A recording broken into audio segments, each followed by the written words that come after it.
you're still here. And you get another chance this day to do better and be better. Another chance to become more of who you were created and what you were created to fulfill.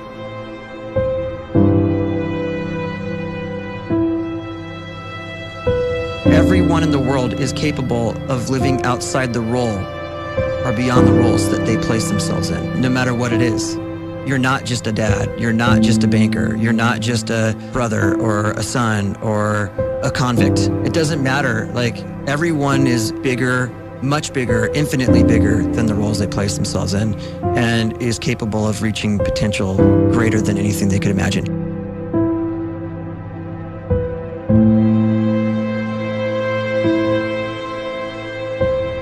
You can live the life you desire. It's right there in front of you. But in order to achieve it, you must first see it, then believe it, and then you must graciously ask and train your brain to help you execute your vision.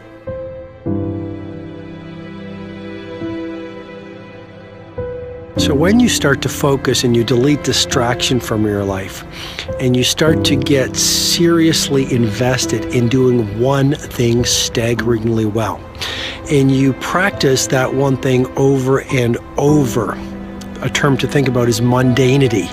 You do one simple, seemingly insignificant thing every day around your main skill, and it's very mundane, but small daily improvements over time lead to world-class results. Well, here's what happens in your brain. You start to isolate a single neurocircuit around that skill, and that starts to trigger a certain type of brain cell called an oligodendrocyte, which then releases myelin. Myelin is a fatty tissue that starts to wrap around that single neurocircuit related to that main skill you've been practicing. And when myelin starts to wrap around the brain circuit, what happens is you have accelerated learning times, you can see more quickly, heightened perception, and you'll learn more quickly. And that is really the quote-unquote secret of the great producers. It's not a result of some natural gift, but their daily practice, their relentlessness and their grit, their work ethic, and their singular focus and sacrifice.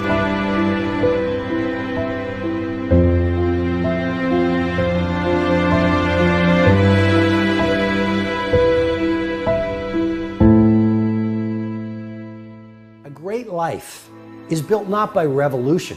A great life is built by evolution. Small and steady wins the race. What you do every day is far more important than what you do once every decade. I want you to really think about that idea. What you do every day is simply your life in miniature. And as you live every single day, so you're crafting your life. What you do over the next hours is really building your future. And if you can just get every single pocket of 24 hours right as best as we humanly can, the rest of our life is going to take care of itself. So small wins matter. The scripture says we will eat the fruit of our words. You are planting seeds when you talk. At some point, you're going to eat that fruit. My challenge is make sure you're planting the right kind of seeds. If you want apples, you have to sow apple seeds. If you want oranges, you can't plant cactus seeds, poison ivy seeds, mushroom seeds. You're going to reap fruit from the exact seeds that you've been sowing. In other words, you can't talk negative and expect to live a positive life. You can't talk defeat and expect to have victory. You can't talk lack, not enough, can't afford it, never get ahead, and expect to have abundance. If you have a poor mouth, you're going to have a poor life. If you don't like what you're seeing, start sowing some different seeds.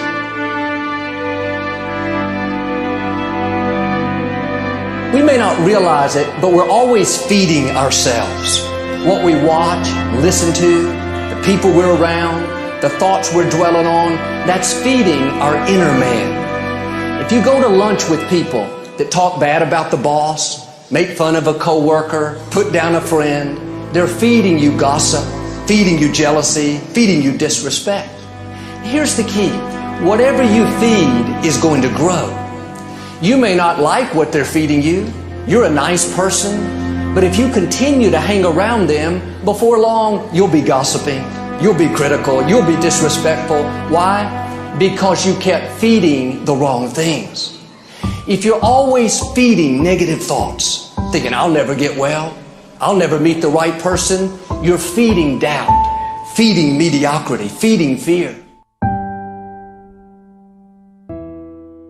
If you know exactly what you want to be, you need to spend as much time with people that are actually that already.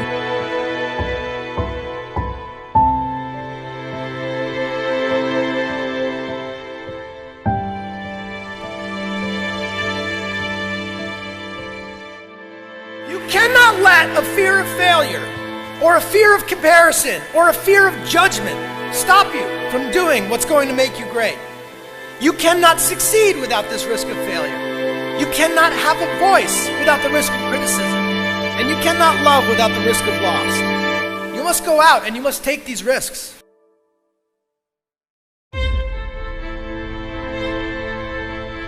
You don't have the time to waste time, because time doesn't wait till you discover your purpose.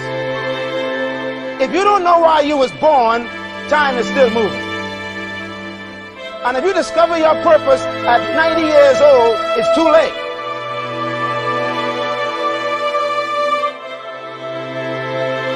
You don't know how young you are. What if you die in 2 years? You're pretty old right now. You got 2 years left. And if you're 50 years old and you're feeling discouraged, well, remember the advice about planting a tree. When's the best time to plant a tree? 20 years ago or today? So if you're 50 and you feel like life left you behind, well, get started right now. Better late than never. Better late than never. Don't think about time and age so much. It gets people distracted. When the whole world's distracted, you be focused.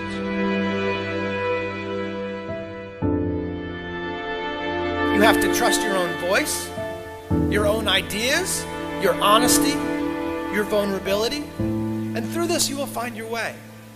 You do not have to be fearless. Just don't let fear stop you. Live like this as best you can, and I guarantee you will look back on a life well lived.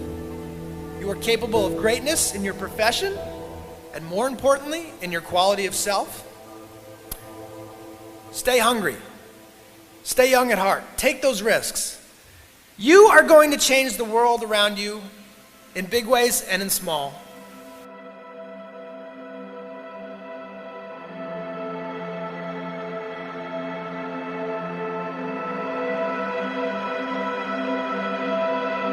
But see, anybody, if you want to, can go searching for a good plan, pick it, and start working it. And sure enough, as the time passes, as it surely will 5 years from now, 10 years from now, then you'll be winding up wearing what you want to wear, driving what you want to drive, living where you want to live, become what you want to become.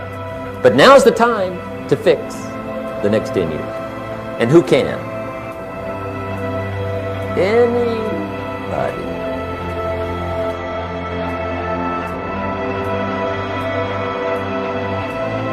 You were created to give life and make a difference with your gift somewhere.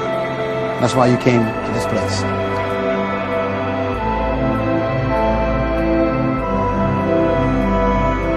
You want to improve?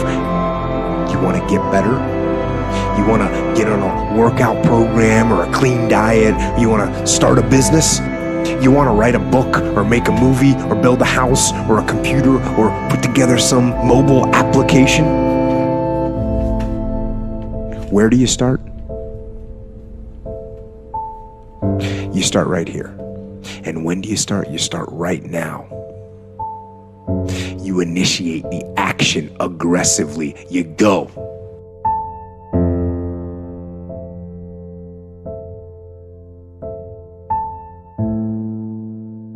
Let me show you this. We all live inside a bubble, right? This is our world. We go to church here. We work over here. We go get our coffee over here. We go to this park over here. We usually go over here to, hang out with friends. This is our favorite club. This is our world. This is our favorite spot on the beach. We all live in this bubble.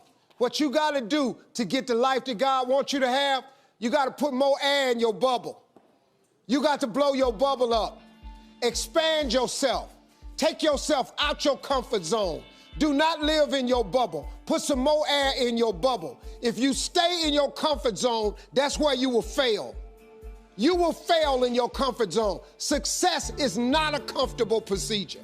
It is a very uncomfortable thing to attempt. So you got to get comfortable being uncomfortable if you ever want to be successful. Start putting some pressure on. Put some pressure on yourself. Get out here and get about it. Look, I'd love to sugarcoat this thing for you. I'd love to tell you, look, you can go out here and get rich, do a couple of things. They ain't happening. You got to get real doggish. You got to get downright funky if you want to make it. Now, like I was telling you before, if you want to be ordinary, you ain't even got to listen to me. Just go on about your business. If you think ordinary's cool, ain't no problem. It's some really, really wonderful ordinary people. But if you are sitting in this room and you have extraordinary aspirations, then you're going to have to do extra. You put extra on top of on ordinary, and you come up with extraordinary. It's no other way. I'm sorry, but here's the fact. All of you have extraordinary capabilities, all of you. You have to decide if you are willing to do the things to put you in that category. Rich people don't sleep 8 hours a day. That's a third of your life. It ain't but 24 hours in a day. You cannot be sleep 8 hours a day. You can't live in LA and wake up at 8 o'clock in the morning. It's 11 o'clock on the East Coast. The stock market been open 2 hours. They already making decisions about your life, and your ass was asleep. The Bible says, he who loves to sleep and the folding of hands, poverty will set upon you like a thief in the night. He who loves to sleep and the folding of hands, poverty will set upon you like a thief in the night. I'm going to ask you one question, I'm going to go. How many of you in here know somebody who loves to sleep? Who knows somebody that loves to sleep? Let me ask you something. Ain't they po?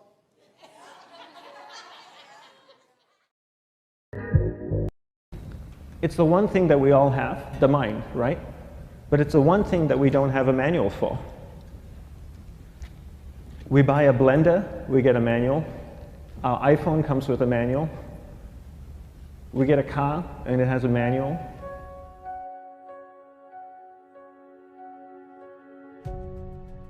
Nobody teaches you how to use the mind. There's no manual for the mind. So this, I think, is one of the most essential things in making progress in our life, is really understanding how our mind works. It's the one thing that we have to live with 24 hours a day, 7 days a week. We have no choice. Imagine if most of you slept 8 hours a day, which most of you don't. You slept and you were awake 16 hours a day. In the 16 hours you practice your awareness just randomly moving from one thing to another, to another, to another, all day practice being distracted. What would you be good at after 6 months? You did this 16 hours a day, you just allow your awareness to jump from one thing to another to another. I'll tweet right now, I'll switch to text messaging, then I'll go to email, oh, my phone's ringing, so I'll answer the phone, and then somebody's speaking to me, so I'll have 2 conversations at one time. And I'll just do this 16 hours a day, 7 days a week. So you get it being good at distracted. After 1 year, you're an expert at being distracted. After a year and a half, they'll invite you to give keynote talks on being distracted. You're so good, you practice 16 hours a day. So the same works for the opposite. If you practice being concentrated 16 hours a day, what would you become good at? You become good at concentrating. And all it takes is practice. By just doing one thing at a time. Keeping your awareness on one thing at a time. And you integrate this into everything that you do in your life. So the best way to do it is pick a few opportunities in your everyday life. For example, we all speak with people. When I speak with somebody, I give them my undivided attention. I keep my awareness on them, and the conversation is really brief. Why? Because we're concentrated. We're not being distracted. A 10-minute conversation normally just takes 3 minutes because you're just so focused. I define concentration as the ability to keep that awareness on one thing for a prolonged period of time. So if I can keep my awareness on Eric and not drift away and think about the wedding, or drift away and think about the vacation, or what I'm going to do later, then I'm concentrating on Eric. Every time it drifts away, I bring it back. And the more I practice this, the more I practice concentration. So concentration is the ability to keep your awareness on one thing for a prolonged period of time. And that's a very simple definition of concentration. How do you get better at concentration? You practice this.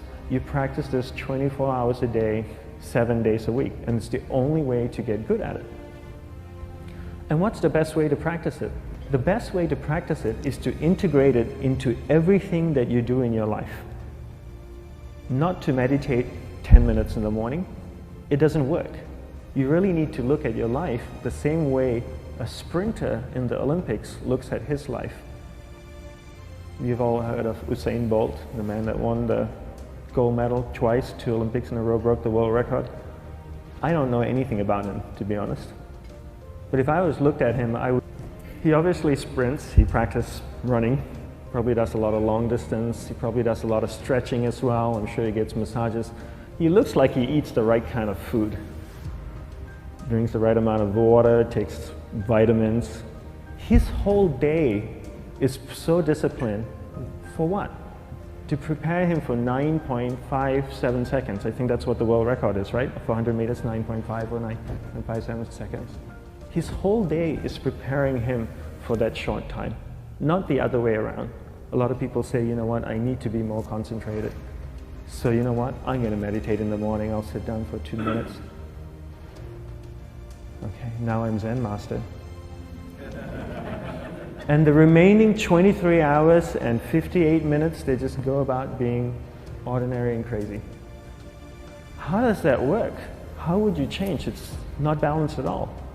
So if for 23 hours and 58 minutes you were not being concentrated, you allowed your awareness to jump from one thing in your mind to another thing, to another thing, to another thing, to another thing, in an uncontrolled way, what would you be good at? And out of a prolonged concentration comes the wonderful power of observation. You just become more observant, and when you become more observant, you see solutions quicker and you solve things quicker. And it's a wonderful, powerful feeling when somebody is concentrated on you and not being distracted. So the best way is to integrate it into your everyday life. You're speaking with your spouse, give her or give him your undivided attention. So develop your awareness, integrate it into everything that you do in your life. And that's the best way you become good at. The next thing we need to develop is develop your will. Will is really important. Will is almost like a muscle in your mind, and you use that to pull and control your awareness and take it from one area of the mind to another. And the will needs to be developed, and same like concentration, if you don't cultivate the will, it doesn't grow. And this is something that really needs to be cultivated. How do you develop the will? There's 3 very simple ways to develop the will. 1 is you finish what you begin. 2 is you finish it well beyond your expectation, no matter how long it takes. 3 is you do a little bit more than you think you can do. All of those things require effort, and effort is will. It's so much easier to start a project than to finish a project, right? When you start a project, you're feeling creative, you're feeling inspired, you're full of energy. At the end of the project, you go, whose idea was this? So it requires tremendous amount of will to finish, and every time you complete something, you develop a little bit more will, and you have that muscle. And will is an amazing thing to develop, because once you develop will, that same will you can use in every aspect of your life to keep your awareness on one thing at a time, to finish projects, to see things through to the end, anything you want. The best way to develop will, bring it into your everyday life, into everything that you do. Give you an example, the way I integrate it into my everyday life, I try and finish what I begin. So for example, going to sleep. I sleep every night, so I put on my pajamas, I floss, I brush my teeth, I go to bed, I sleep, I wake up in the morning, I make the bed. Why? Because I'm finishing what I start.